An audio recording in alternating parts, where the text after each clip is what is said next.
Assalamualaikum dan selamat pagi. Berita pagi edisi 14 Julai bersama saya Zamanul Hussein. Baik, Kementerian Kesihatan mengesan satu lagi kluster COVID-19. Kali ini di Melaka dinamakan sebagai kluster Novgorod yang melibatkan pesakit di bawah pemantauan PUI dengan 3 kes direkodkan setakat ini. Ketua Pengarah Kesihatan Datuk Dr. Nur Hisham Abdullah dalam satu kenyataan berkata, kes pertama merupakan warga Malaysia dari Rusia 5 Julai lalu. Saringan di pintu masuk antarabangsa mendapati beliau positif COVID-19 dan telah dimasukkan ke Hospital Sungai Buloh untuk rawatan susulan. Kes kedua merupakan rakan kepada kes pertama yang turut menaiki pesawat sama pulang ke tanah air. 14 kotak rapat telah dikenal pasti. Kesemuanya telah disaring dan disahkan negatif COVID-19. Siasatan serta aktiviti pengesanan kontak rapat masih dijalankan. 793 rakyat Malaysia pulang ke tanah air melalui KLIA dan KLIA 2 dari Australia, Indonesia, Singapura, Qatar, Myanmar, Filipina, Taiwan, India, Laos, China dan Hong Kong. Daripada jumlah itu, 787 orang telah diperintah menjalani proses kuarantin wajib di rumah, manakala 6 individu dibawa ke hospital.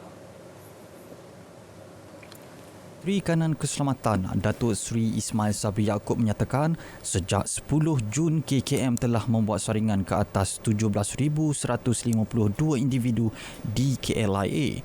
17,080 individu didapati negatif dan sedang menjalani proses kuarantin wajib di kediaman masing-masing.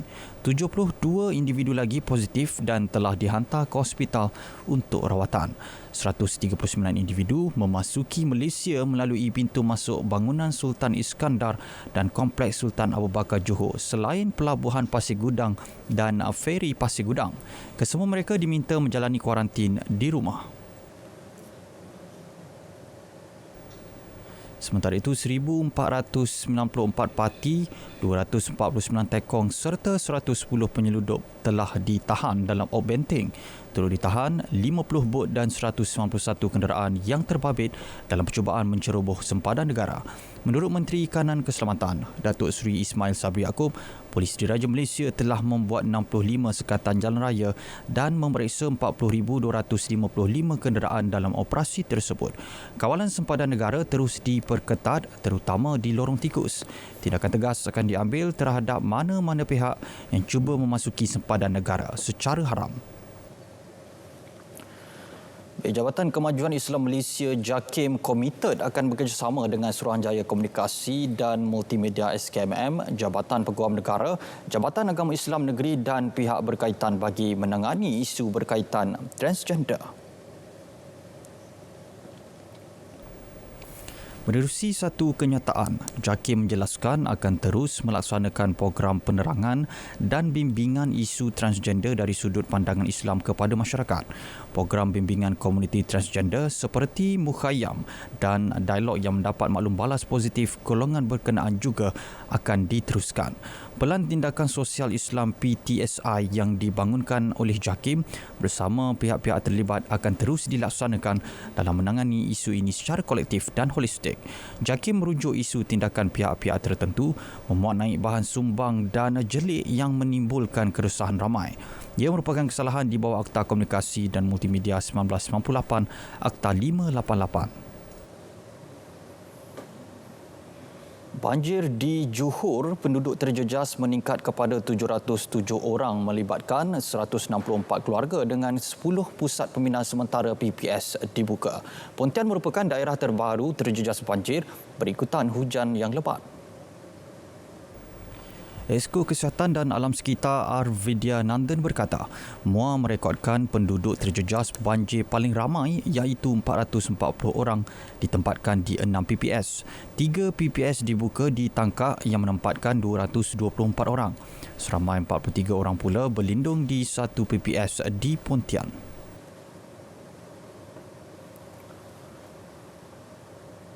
Sementara itu di Negeri Sembilan, 3 PPS dibuka iaitu di Kampung Jimah Lama, Kampung Segahile dan Ladang Tanah Merah. Lebih 200 rumah di beberapa kawasan sekitar Rantau dan Port Dickson dinaiki air melebihi 1.3 meter. 259 orang dari 54 keluarga berlindung di PPS. Antara kawasan terjejas ialah Kampung Bemban, Sendayan, Kampung Segarantau, Kampung Janging, Kampung Jimah Lama dan Lukut Port Dickson. Jadi apa yang kita buat di sini sebenarnya kita pun memantau keadaan di sini supaya keselamatan penduduk sini dapat kita pastikan. Jadi kalau air makin naik kita akan minta dia orang dipindahkan. Nasihat kita kepada keluarga yang pindah di kawasan tempat pemindahan ni supaya jangan pulang dulu, ya. Kita tengok keadaan macam mana. Kerana kita takut nanti kalau pada tengah malam kan, kalau kita balik hujan turun balik dan air naik cepat, banjir kilat cepat kan, susah nanti. Jadi nasihat saya supaya kita tunggu dulu tengok keadaan macam mana, dan makan minum semuanya telah disediakan oleh pihak Jabatan Kebajikan Masyarakat dan pihak Angkatan Pertahanan Malaysia pun sentiasa ada bersama untuk membantu. Hanya berbaki 3 bulan lagi bagi tempoh moratorium atau penangguhan pembayaran balik pinjaman yang dilaksanakan kerajaan untuk membantu individu serta perusahaan kecil dan sederhana PKS menghadapi kekangan kewangan susulan penularan pandemik COVID-19. Memandangkan moratorium itu akan tamat tidak lama lagi, peminjam disaran merancang kewangan mereka seawal mungkin. Menurut Ketua Jabatan Pendidikan Kawangan Agensi Kaunseling dan Pengurusan Kredit AKPK, Nur Akmal Yaakob, peminjam perlu memahami bahawa moratorium itu hanya satu fasiliti yang diberi kerajaan bagi meringankan beban. Justeru perlu bijak merancang perbelanjaan dan mengurus kewangan masing-masing supaya masih boleh bertahan untuk beberapa bulan selepas tempoh moratorium tamat. Jangan panik kerana pada masa ini adalah masa yang terbaik untuk kita merancang plan belanjawan yang sistematik secara persendirian ataupun dengan keluarga dan pasangan. Kita mestilah tulis dengan apa yang kita ada, bantuan-bantuan yang kita dapat secara formal atau tidak formal seperti air lestari ataupun duit dari tangguhan moratorium. Dan kita boleh tengok apakah jodoh pendapatan tadi, iaitu perbelanjaan yang akan kita lakukan daripada pendapatan yang kita dapat. Jadi lepas kita dah tengok pendapatan dan juga perbelanjaan, kita tengok apa pula gap, apakah jurang antara duit yang kita ada dengan duit yang akan dibelanjakan. Ujar beliau, peminjam juga boleh berunding dengan institusi kewangan masing-masing mengenai penjadualan atau penstrukturan semula pembayaran balik pinjaman mereka. Ia menerusi AKPK iaitu melalui program pengurusan kredit DMP yang bertujuan membantu peminjam kembali mengawal kewangan mereka. Dalam pada itu, Persatuan Ejen-Ejen Pelancongan dan Pengembaraan Malaysia MATA menggesa kerajaan melanjutkan moratorium bayaran balik pinjaman hingga 6 bulan lagi. Ini kerana pemain industri pelancongan terjejas teruk akibat COVID-19 dan memerlukan lebih masa untuk kembali pulih. Dalam kenyataan medianya, Presiden MATA Datuk Tan Kok Liang berkata, pemain industri pelancongan telah kehilangan pendapatan sejak Mac lalu. Kebanyakan daripada mereka tidak mampu.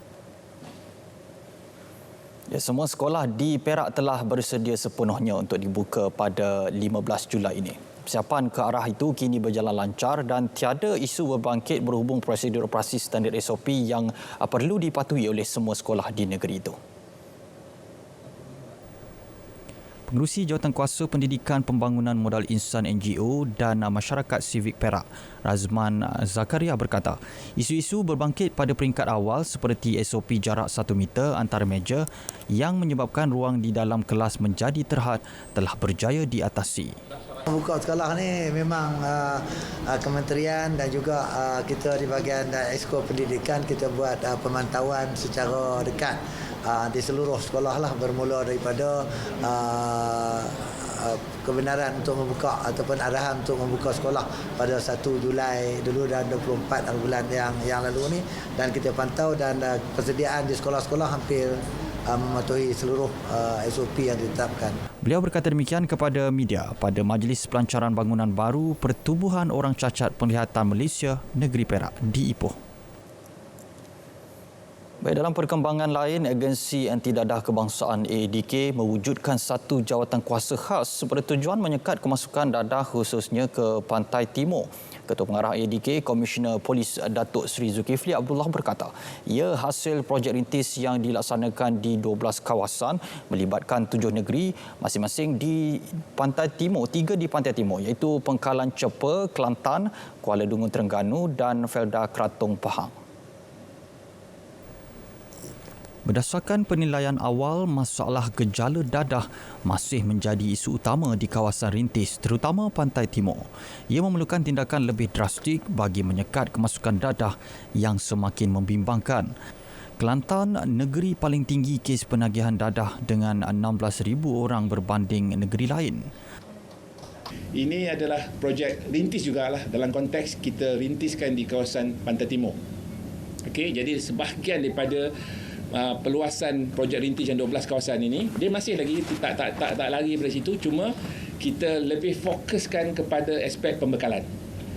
Kita nak cuba sekat seberapa yang boleh, seberapa yang boleh menyekat kemasukan dadah-dadah ni daripada negara jiran khususnya lah. Jadi saya percaya kalau kita berjaya lakukan itu, kita dapat mengurangkanlah jumlah mereka-mereka yang terjebak dalam penagihan dan mereka-mereka yang mungkin dah baik tetapi terjebak semula ataupun menjadi penagih semula sebab pembekalan itu tak sampai kepada mereka.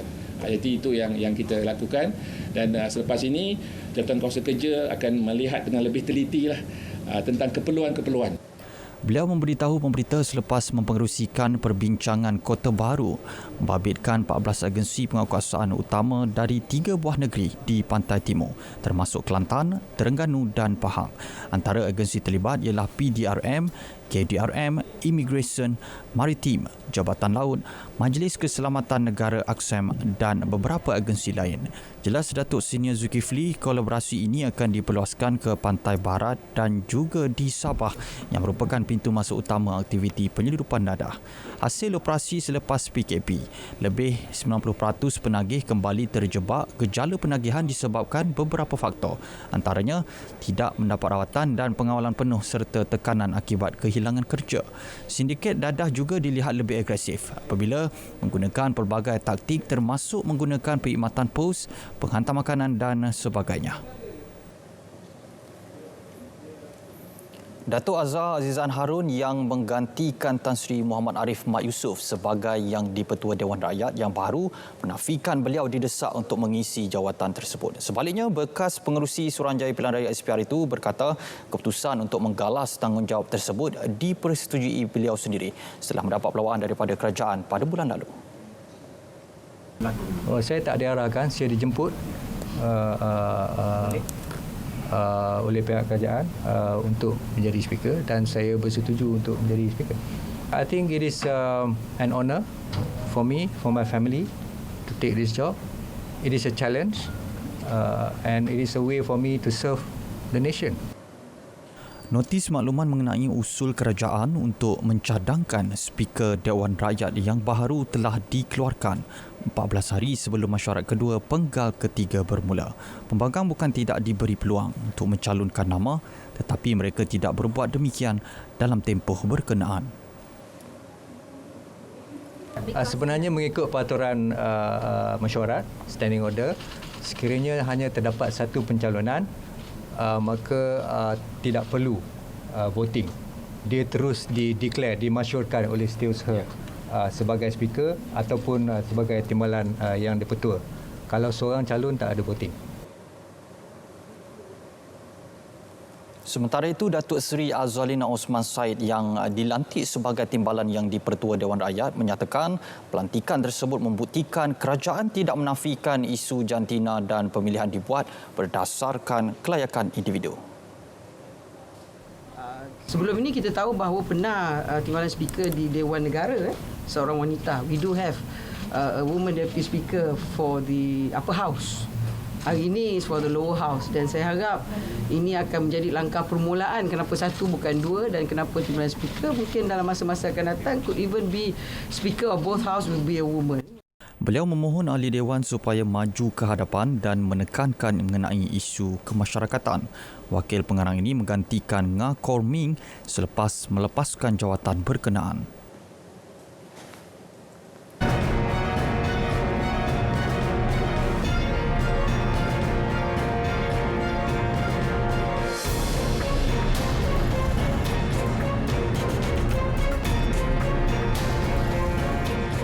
Saksikan Berita Parlimen setiap Isnin hingga Khamis 10.30 malam di saluran berita RTM dan TV1.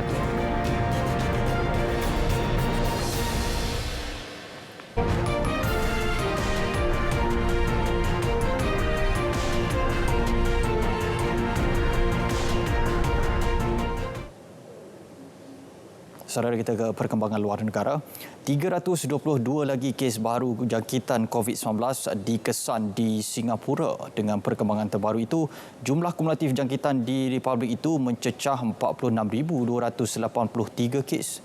Menurut kenyataan Kementerian Kesihatan Singapura, majoriti kes terdiri daripada pemegang pas kerja yang tinggal di asrama.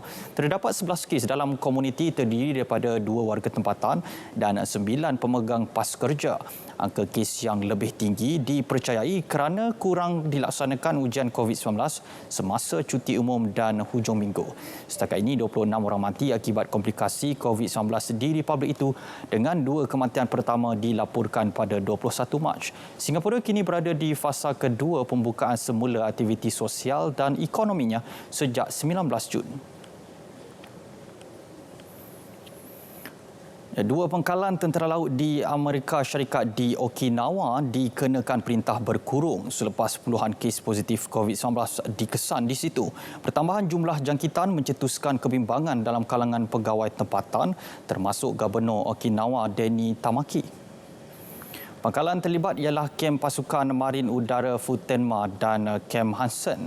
Jurucakap Kerajaan Yoshihide Suga berkata, 62 kes dikesan sejak beberapa hari lalu dalam kalangan pasukan tentera Amerika. Susulan wabak, hampir semua perjalanan keluar digantung. Anggota perkhidmatan Kor Marin, ahli keluarga dan orang awam dibenarkan bergerak bebas di dalam pangkalan. Mereka bagaimanapun wajib mendapatkan kebenaran untuk keluar.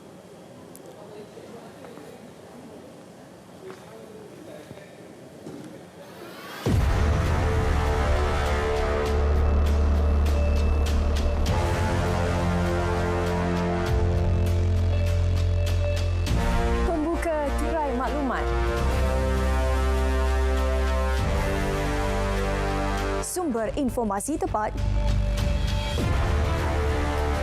syarat paparan padat, leading the way,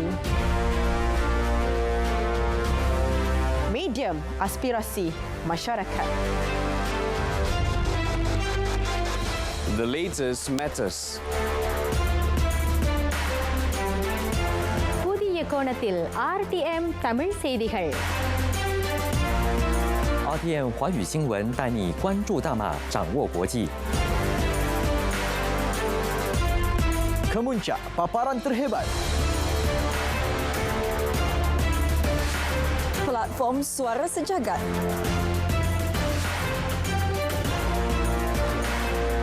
Menyeluruh untuk rakyat. Berita RTM, maklumat sahih, jenama dipercayai.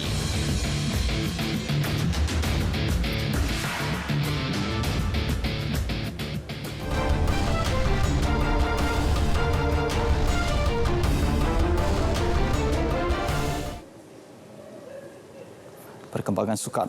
Promotor kejuaraan Kaprik Malaysia Safe Aim Mutual Sam Sdn Bhd mengumumkan kalender kejohanan dengan perlumbaan pertama bermula Jumaat ini. Ini menjadikan sukan pemotoran antara sukan yang pertama menyambung semula penganjuran kejohanan selepas kerajaan memberi lampu hijau untuk sukan yang tidak membabitkan sentuhan boleh kembali dianjurkan bermula 15 Julai ini. Kalender baru kejuaraan Kapri Malaysia Petronas untuk musim 2020 akan berlangsung sebanyak 8 pusingan. Pengarah Sam Ron Hawk menambah, sesetengah perlumbaan dijalankan pada hari bekerja disebabkan jadual di litar antarabangsa Sepang SIC yang padat.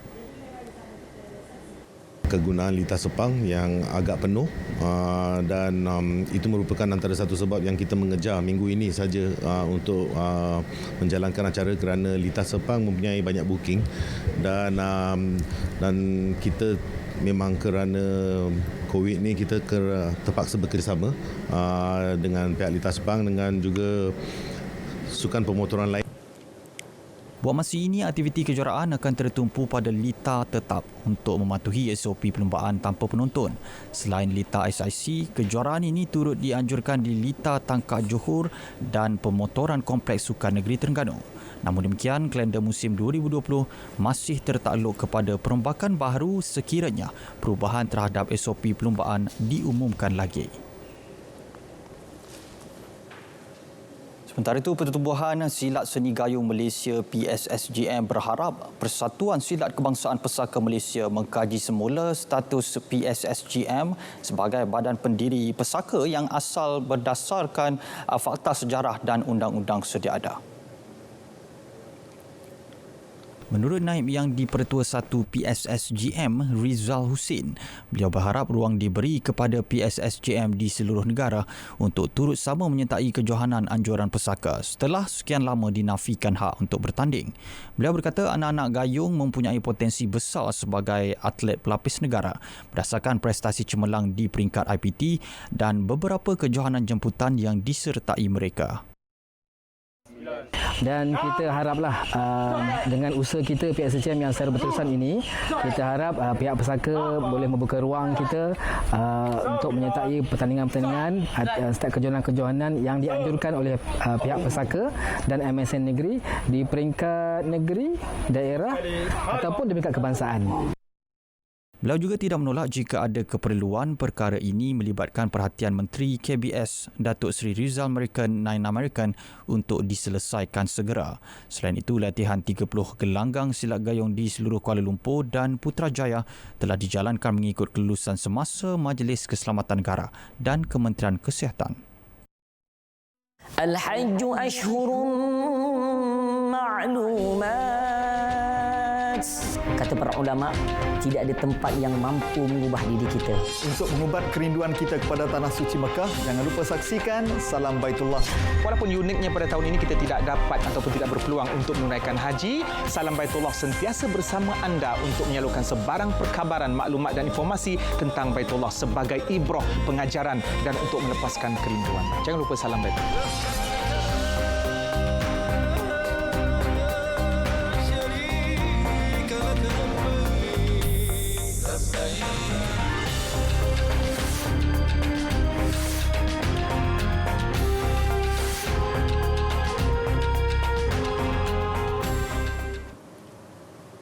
Bertemu kembali. Rakyat memerlukan bantuan segera. Itu tegas Perdana Menteri Tan Sri Muhyiddin Yassin berhubung peruntukan bantuan pemulihan ekonomi susulan krisis COVID-19 yang tidak melalui sesi Parlimen. Sekiranya pelaksanaan menunggu sehingga persidangan Parlimen, ia mungkin memberi kesan buruk kepada ekonomi negara. Tindakan-tindakan segera mesti diambil walaupun sebelum sesi Parlimen bermula. Dan hari ini walaupun perkara itu belum lagi dibentangkan, insya-Allah Menteri Keuangan saya akan bentangkan dalam tempoh sesi ini juga segala perkara yang terperinci. Ada berpuluh-puluh inisiatif yang terpaksa dilaksanakan. Kerana di luar sana, tuan dan tuan mesti tahu, rakyat menunggu. Dia tak boleh nak nunggu sesi Parlimen ini. Dia nak sekarang. Bantuan ini disampaikan sekarang. Mereka menghadapi kesukaran sekarang. Industri-industri dah runtuh sekarang. Perniagaan-perniagaan tak boleh laksanakan sekarang. Beliau menjawab soalan Ahli Parlimen Port Dickson, Datuk Seri Anwar Ibrahim yang mahu mengetahui mengapa perbahasan pemulihan ekonomi tidak dilaksanakan di Parlimen.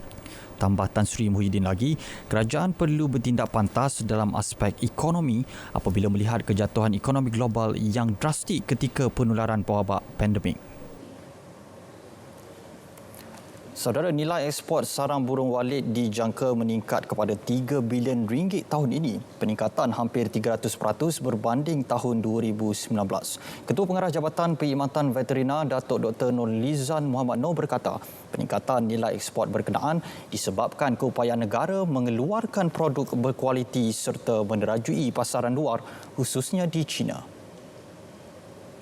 Kerajaan sedang menunggu laporan akhir daripada pihak berkuasa negara China untuk kelulusan beberapa lagi loji-loji pemprosesan sarang burung walit belum bersih ke China.